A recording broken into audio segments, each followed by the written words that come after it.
sought to lay hands on him at that very hour. For they perceived that he had told this parable against them, but they feared the people.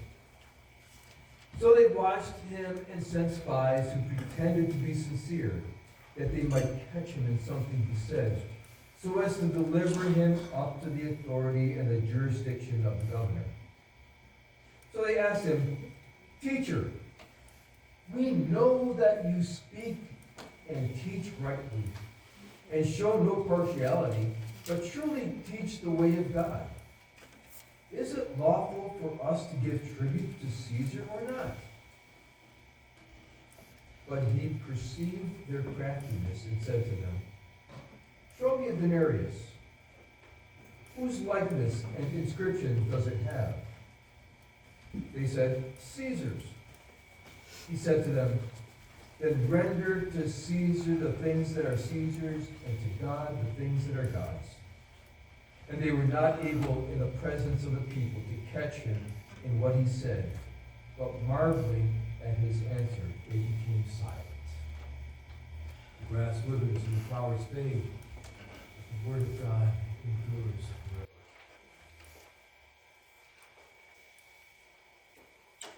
You know, we have here what even non-believers can quote. Render unto Caesar what is Caesar's. And that is used in all kinds and manners of ways that are in no way related to the gospel that we just read. But the chief priests here, we see that they're trying their hardest to catch Jesus in something that would give them an excuse to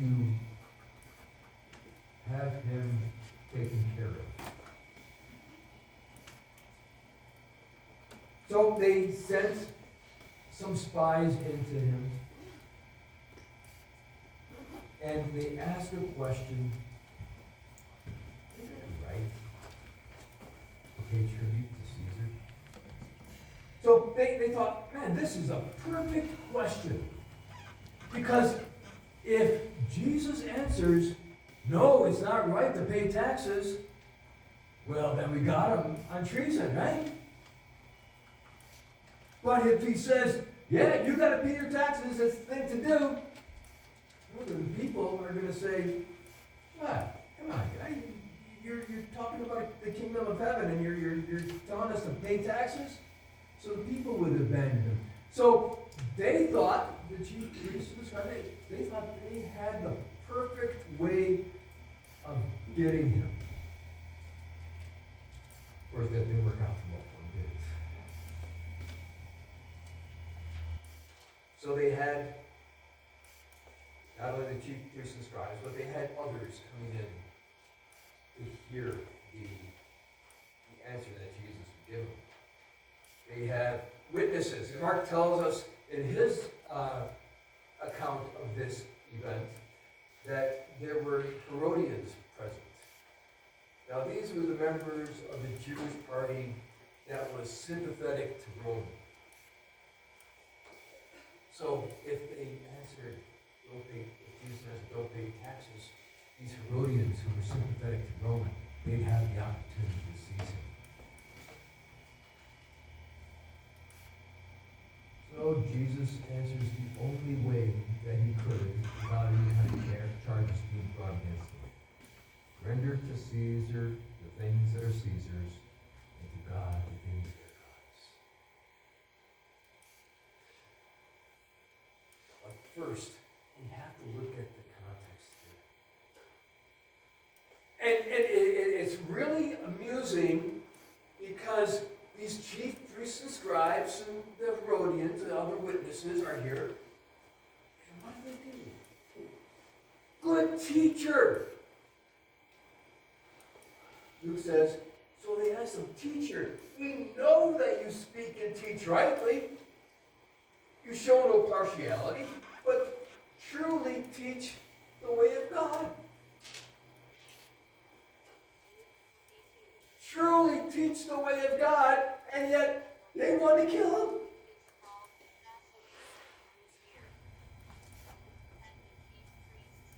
You have the Herodians, you have the chief priests trying to trip Jesus up. And then they say, good teacher, we know that you show no partiality. You don't look at people's. In the Greek, it translates, you don't look at people's faces. In other words, you don't see poor people or rich people. You don't see Pharisees or Sadducees. You don't see black or white. You show no partiality. So the first thing they do is they call him teacher. Now, there's nothing wrong with them calling Jesus teacher, because that's what he was doing. He was teaching in the synagogues, he was teaching at the temple, he was teaching wherever he could. And even Jesus himself says, you call me teacher and Lord, and right you are, that's all I am.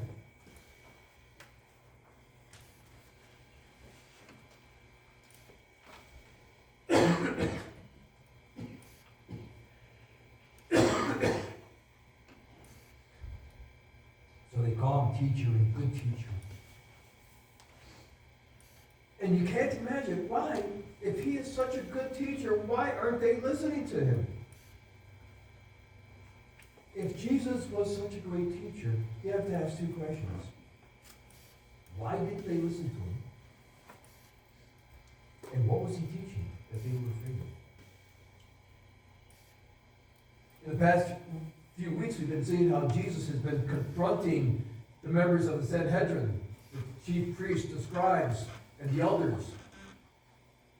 And he's been telling parables and stories that confront them right in their face. It's very obvious that they knew what was going on. So they're trying now, angry, trying to trip Jesus up, getting him to say something, anything that would cause the crowds to turn on him. They're trying to get something that even Rome would object to. So they come to him and call him good teacher. And they come with all this flattery on their lips. But Paul talks about this in Romans 16. He says, for such persons do not serve our Lord Christ, but their own appetites, and by smooth talk and flattery, they deceive the hearts of the naive. These chief priests and scribes and the Pharisees and the Herodians, they had their own appetites. They had their appetite for power. They had their appetite for prestige, for respect, for all these things. And Jesus was basically tearing down the system and saying, no, you are all equal in God's eyes.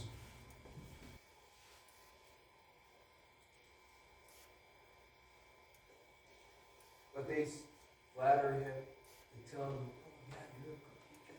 You truly preach the way and teach the way of God. No problem there. And how would they believe him? Psalm 5, verse 9 says, for there is no truth in their mouth. Their innermost self is destruction. Their throat is an open grave. They flatter with their tongue. They flatter Jesus with all kinds of words of respect, as the psalm says, but their throats are nothing but open graves. There's only deceit in them. Their only goal is destruction and death. But even in their lies and their deception and their hatred, they tell the truth. They tell the truth. They said, you truly Teach the way of God. But they hate him for it. Why wouldn't they listen to him? They for 3 years, they've been trying to catch him in preaching or teaching some sort of heresy or some sort of false gospel. Why did they listen to him? Then you have to remember, sometimes God hardens hearts. Sometimes God closes ears and shuts off hearts. He did this with the Egyptians as Israelites were in captivity. He hardened the heart of Pharaoh. He hardened the hearts of the nations that came against Israel as they were moving into the promised land in the book of Joshua.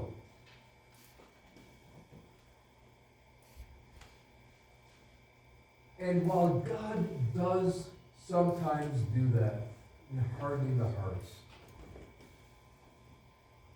what he does more often is he removes his hand from you. And he allows you to be as bad, as evil, as corrupt, and as hard as you want to be. God, in his mercy, gives a common grace to all people.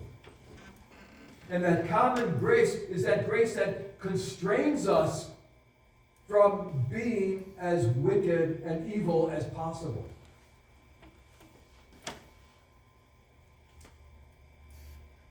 But sometimes God removes that from us and removes that from certain people for his glory, for his purposes. He did that to Pharaoh. Hardened his heart, right? So that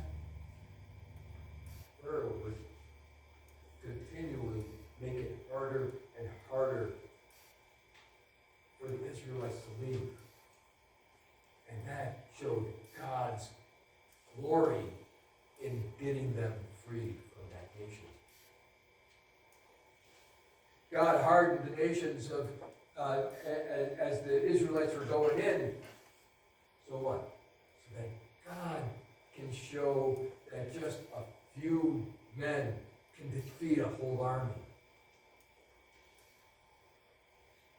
God hardens heart for his glory, for his purposes. Now, in today's world, we see that more, like I said, in the removing of common grace. That people get to be what they want to be.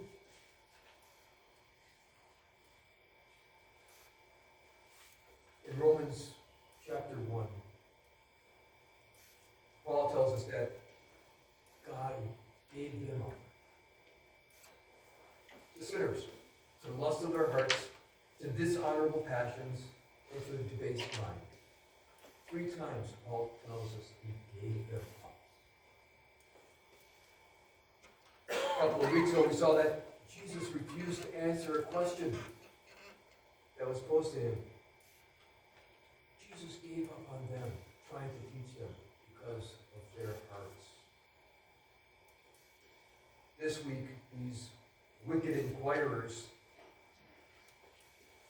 had been given up to their own debased minds. That even though with their words they acknowledged that Jesus was teaching the way of God, their hard hearts still wanted to kill him.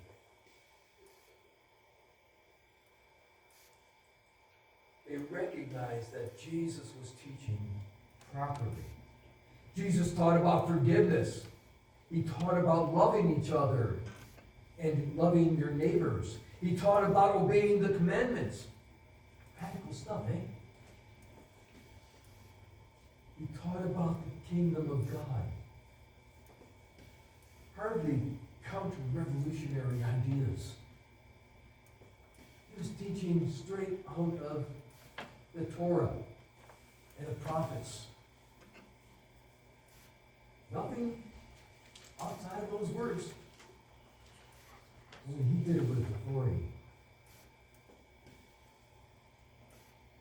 But they hated him for telling the truth. Because they were teaching a lie. They were teaching ritual. They were teaching a sacramentalism. They were teaching the going through the motions rather than repenting and turning towards God. They were teaching that, yeah, if you just bring us an animal, your sins are forgiven. You don't have to repent, just bring us an animal. But Jesus was teaching the true repentance, that you have to have a change of heart, that you have to feel contrition for your sins. That is what Jesus was teaching. And even though they acknowledged he was teaching rightly, they would not listen. So they go through, and then they come to this idea. Okay, we're gonna talk about taxes now. He says, is it right to pay taxes? Or, as they say, tribute to Caesar? But in verse 23 it says, but he perceived their craftiness. In Matthew's gospel, it's called malice. In Mark's gospel, it's called hypocrisy. But Jesus answered their question with an illustration. He says, give me the denarius. He gave him one. Whose image, whose inscription is on this coin? He says, Caesar's. He says, then, render unto Caesar what's Caesar's. Render unto God what is God's. And we have to think, what are the things that we as Christians owe Caesar? The Bible is not silent on this. The Bible tells us exactly what we owe Caesar. In Romans chapter 13, verses 5 through 7. Therefore, one must be in subjection, not only to avoid God's wrath, but also for the sake of conscience. For because of this, you also pay taxes. For the authorities are ministers of God, attending to this very thing. Pay to all what is owed to them, taxes to whom taxes are owed, revenue to whom revenue is owed, respect to whom respect is owed, honor to whom honor is owed. Paul doesn't say only if the leader is a Christian. He doesn't make that qualification at all. He says all authority is by God's hand. So Jesus is, in his response, is affirming the idea of paying taxes to Caesar, as does Paul. And then earlier in chapter 13, Paul writes, everyone must submit to the governing authorities, for there is no authority except from God. And those that exist are instituted by God. So then, the one who resists the authority is opposing God's command, and those who oppose it will bring judgment on themselves. God has set up the authority of a civil government. And we are to support that civil government by paying our taxes. Now, I'm sure that in first century Israel, that the taxes imposed by the Romans were far more harsh than what we are experiencing. But even then, here, Jesus says we should pay.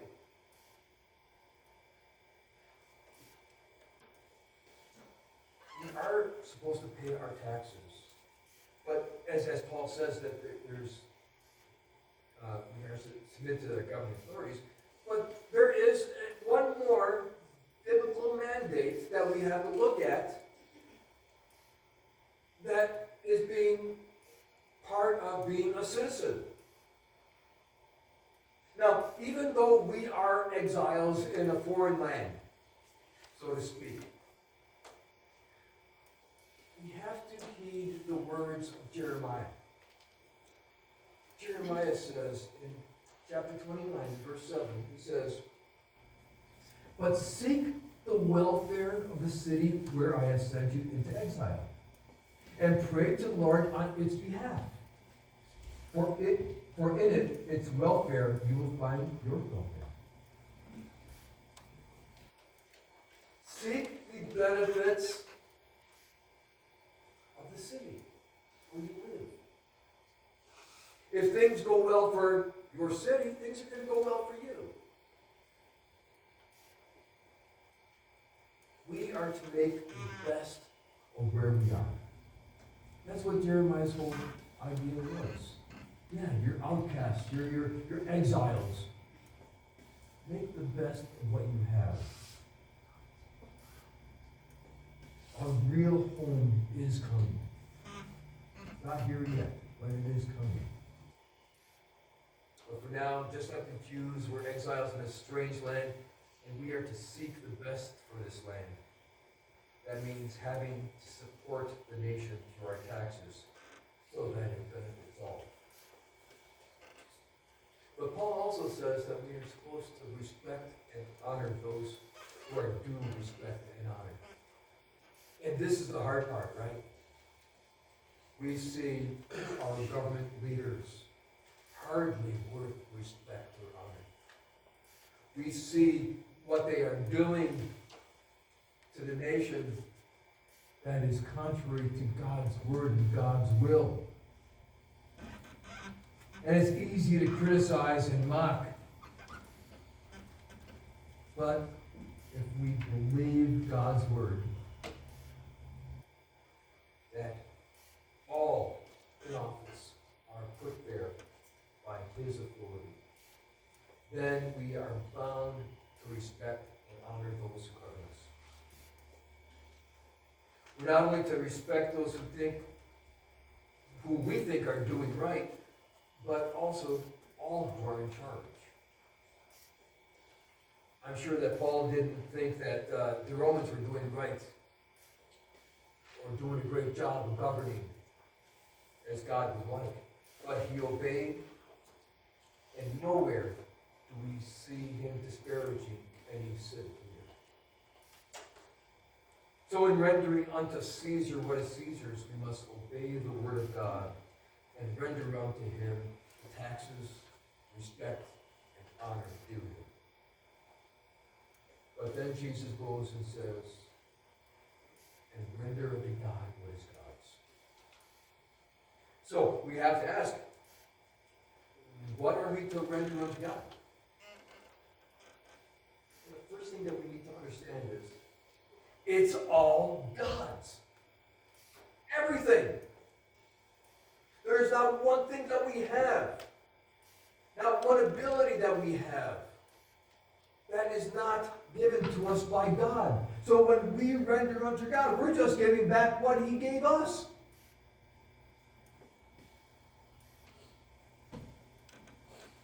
What he has done for us by removing the penalty of sin through his son Jesus.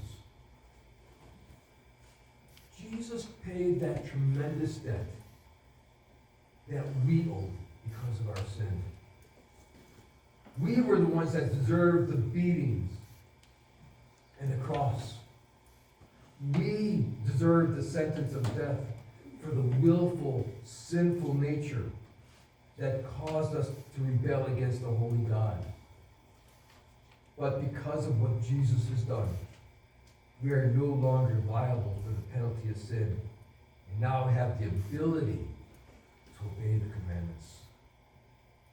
Though even so, we continually fall short of this command. Besides the life that we have in Christ, we also have to acknowledge all the other things that we get from God as his children. We get the Holy Spirit to guide us, to comfort us. We get his his revelation through his word. You know, that's a good word on paper, but really hard to say. And we get the spiritual gifts that the Holy Spirit gives us for the benefit of the church. We cannot forget that everything that we have comes from his good and gracious hand. Our food, our homes, our cars, everything is from him. So then, what can be okay? Again, we have to go to God's word. He tells us what's.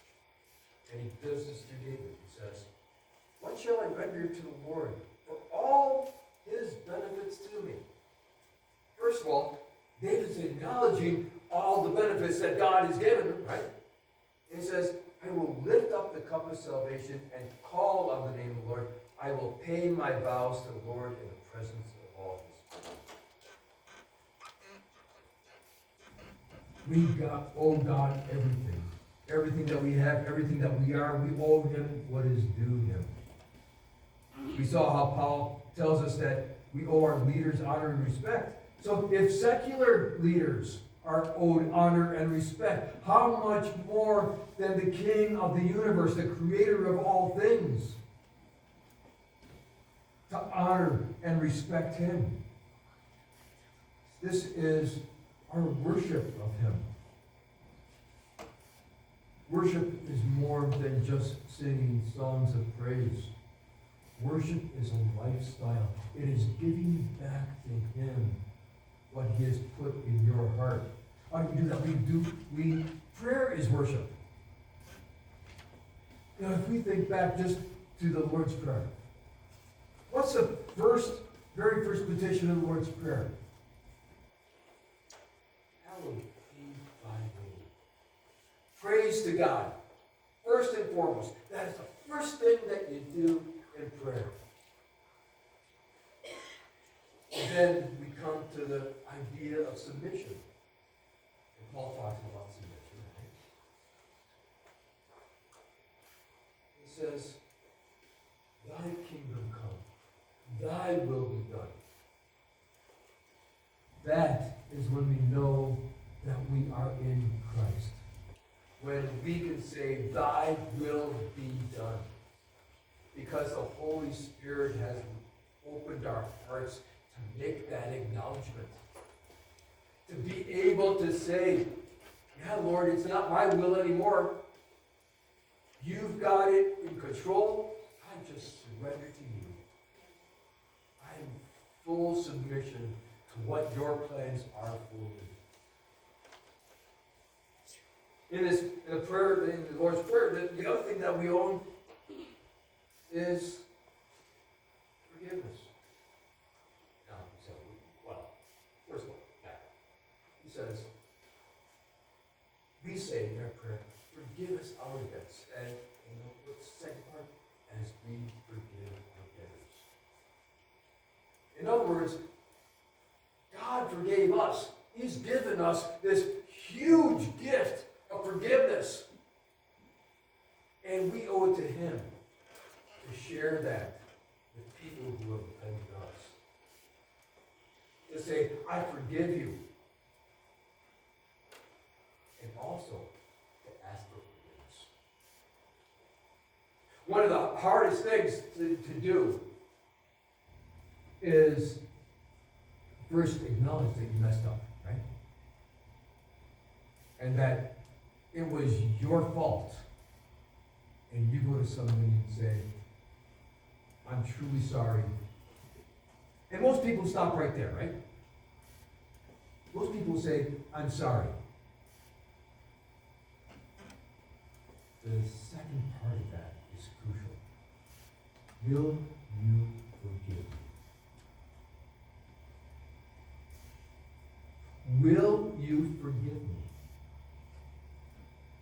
Because that is more than just an acknowledgement that you messed up, that you injured. It's acknowledging that you need that forgiveness.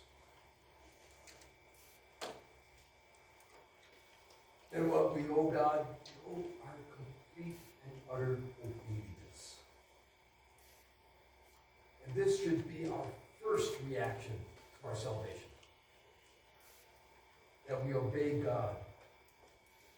This is a proof of our love for Him. And realizing that He is Lord. John 14:15 says, if you love me, you will keep my commandments. Obedience is our reaction and our outpouring of love to God. We owe God our love, but then we also owe God our love for others. 1 John 4:7, beloved, let us love one another, for love is from God, and whoever loves has been born of God and knows God. If you have been born of God and you know God, you will love your neighbor as yourself.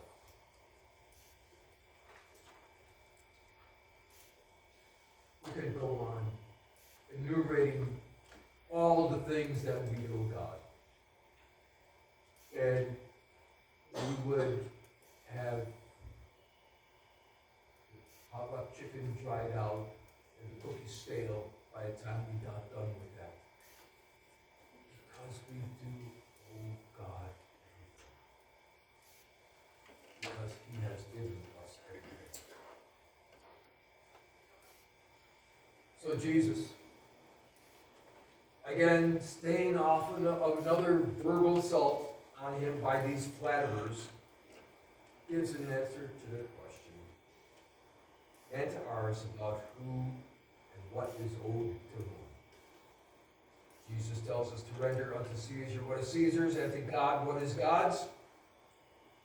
And we see this as a clear and simple answer until we start to think about what is Caesar's and what's God's. Thankfully, we have all the answers in His Word. He has told us what we owe to whom. We owe Caesar our taxes, our honor, and our respect. And we owe God everything.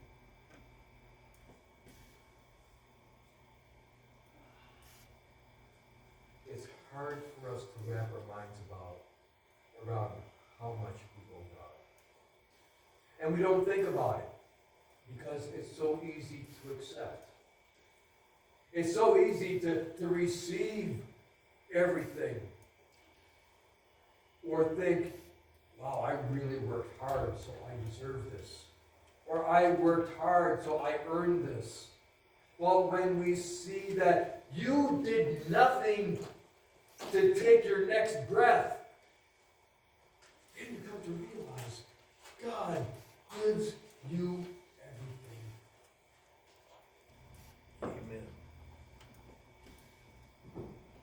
This is the lifestyle that we as believers are to live.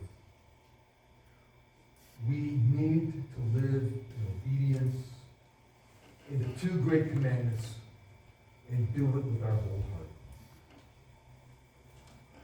That's the hard part, right? It's your whole heart. Paul writes in Colossians 2, he says, therefore, as you receive Christ Jesus the Lord, so walk in Him, rooted and built up in Him and established in the faith, just as you were taught. And then Paul says, abounding